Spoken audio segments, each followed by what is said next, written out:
C'est une émotion tout à fait particulière qui varie beaucoup selon les lieux aussi. Donc j'ai la chance aussi de jouer dans des lieux des fois où on est juste écrasé par l'histoire et l'importance du lieu. Je dois dire que quand même à la cathédrale de Bordeaux, je suis assez heureux tous les week-ends de venir. Je fais l'aller-retour avec beaucoup de plaisir et je suis toujours très heureux de retrouver la cathédrale.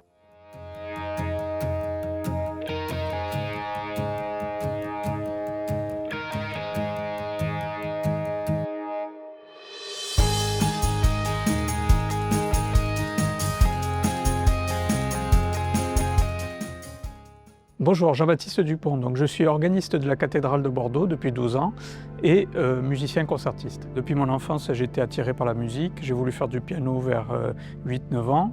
C'était une fascination soudaine après avoir entendu l'instrument à la radio, sur France Musique sans doute à l'époque déjà. J'étais tellement obsédé qu'il fallait, dès qu'on passait devant une église, il fallait rentrer dedans pour voir s'il y avait un orgue. Enfin voilà. Et ça s'est développé comme ça au fil des années.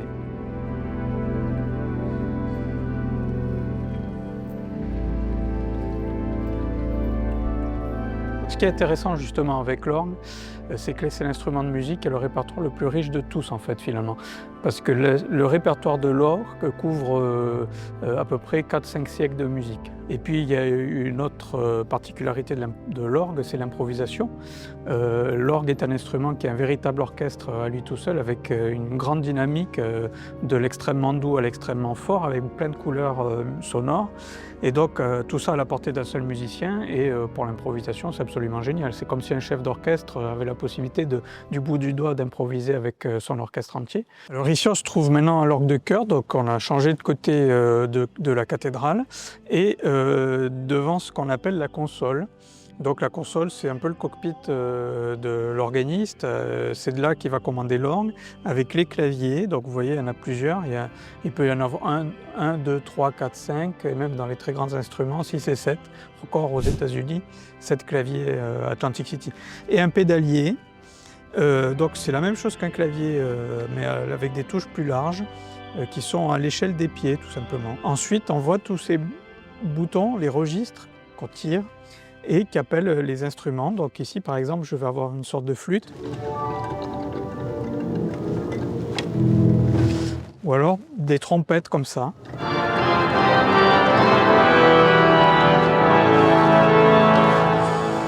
Des choses graves. Ou alors des choses aiguës. Plusieurs activités, mon activité principale c'est celle de musicien concertiste. Donc je choisis les concerts qu'on me propose de jouer. J'ai la chance aussi de voyager beaucoup à l'étranger, donc à peu près 100-150 jours par an.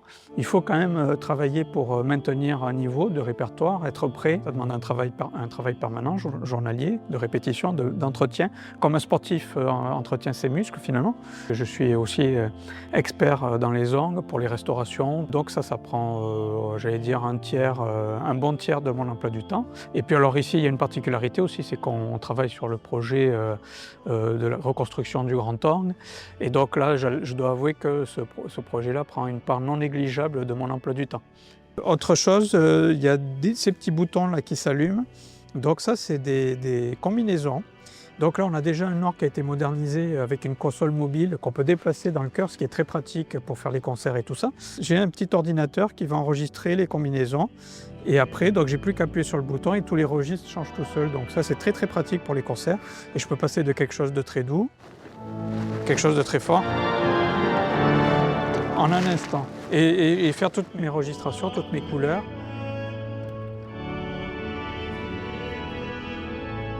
Alors le grand orgue qui se trouvait donc là où nous nous trouvons, sur cette tribune. Quand je suis arrivé en 2012, j'ai trouvé un instrument qui avait des problèmes techniques et des problèmes de son. Il ne remplissait pas la cathédrale, il sonnait faux. Il y avait des registres qui ne fonctionnaient pas. Grosso modo, il y avait des problèmes de conception dès l'origine, dans sa construction dans les années 70. Il y avait des problèmes au niveau de la bannière d'eau ce vent est répartie dans les tuyaux. Il y avait des problèmes aussi sur les tailles des tuyaux eux-mêmes et la façon dont ces tuyaux étaient réglés pour sonner dans l'acoustique. Ce réglage, on va dire, était insuffisant, mais les tuyaux parlaient déjà au maximum de ce qu'ils pouvaient parler. Le buffet, c'est ce qu'on voit, c'est la face visible de l'iceberg, qui avait des problèmes structurels et le buffet, qui est monument historique, commençait à s'affaisser. Il y avait deux manières de rectifier, c'était soit de faire une restauration de l'existant, soit de faire un orgue neuf. Et les deux, j'allais dire, pour des montants à peu près similaires qui dépassaient de toute façon allègrement le million d'euros. Parce que j'étais pas tout seul, hein. Il y a l'État qui est propriétaire, c'est lui qui est décisionnaire, qui est maître d'ouvrage, et tout le monde était d'accord sur le fait qu'il fallait reconstruire l'orgue, et voilà, c'est un peu le point de départ de ce projet. Je signale qu'on a ouvert une recherche de mécènes par le parrainage de tuyaux. Donc l'orgue aura 6800 tuyaux, et les mécènes auront la possibilité d'être parrains d'un tuyau, ou plusieurs d'ailleurs, de l'orgue, avec des montants qui vont de 50 à 2000 euros selon que c'est un petit tuyau ou un grand tuyau, et avec un palier à 500 euros à partir duquel le mécène aura même son nom gravé directement sur le tuyau. Donc c'est une manière de rentrer dans l'histoire de l'orgue, de la cathédrale, et de faire partie de cette aventure. Alors la synchronisation entre justement l'animateur, le chœur, enfin le chantre et les prêtres aussi, et le grand orgue, c'est une vraie problématique pour laquelle à l'origine le grand orgue n'est pas conçu. Pour l'accompagnement, on a l'orgue de chœur. Ça, c'est une tradition qui a pris son ampleur justement assez récemment. Donc j'ai un retour vidéo, un retour son, j'entends ce que l'animateur chante ou le chantre chante. Là où ça devient un jeu d'équilibriste, c'est qu'en fait, comme on est 50 mètres du transept, voire même à l'arrière-chœur, là où il y a les chanteurs, on est à 90 mètres. Donc en fait, cette distance fait qu'il y a un délai. En fait, le temps que le son arrive jusque là-bas, il y a une demi-seconde. Voilà. Le jeu d'équilibriste, c'est que le grand orgue, quand il accompagne, doit jouer une demi-seconde en avance que les animateurs et les chanteurs, pour qu'eux, ils aient l'impression que je joue en même temps qu'eux. C'est quasiment impossible d'être parfaitement synchronisé. Mais on fait le maximum pour y arriver. Et puis il y a enfin ces deux pédales à bascule, là, les deux accélérateurs. Ce qui se passe avec l'orgue, c'est que quand j'appuie sur une note, le tuyau il est réglé pour fonctionner d'une seule et unique manière. Il va parler avec un certain volume, et voilà. Donc pour faire varier, en fait, il y a des tuyaux qui sont enfermés dans des boîtes avec des volets.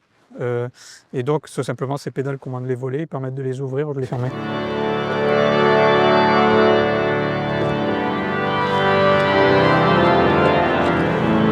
Juste la façade qui est là encastrée dans les stalles, mais qui est la face visible de l'iceberg. On ne devine pas qu'il y a un orgue même, on comprend qu'il y a un orgue quand on arrive ici, qu'on voit, ah ben tiens, il y a des tuyaux, donc il y a un orgue.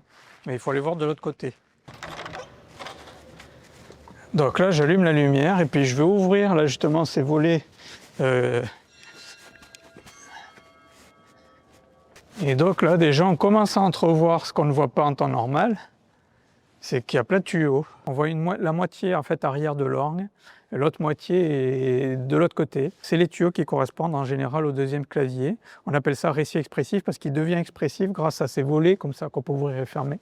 Et donc on voit des tuyaux de différentes formes. Ça forme d'ailleurs une sorte de flûte de Pan comme ça, parce qu'on a les tuyaux les plus graves sur les côtés, puis comme les tuyaux plus aigus sont plus courts, ils sont au centre, et donc on a cette forme-là.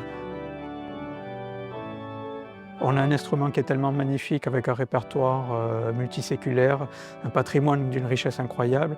Et donc mon souhait, c'est qu'évidemment, il y ait un avenir autour de ce patrimoine, une transmission, et qu'il continue à se transmettre pour les générations à venir.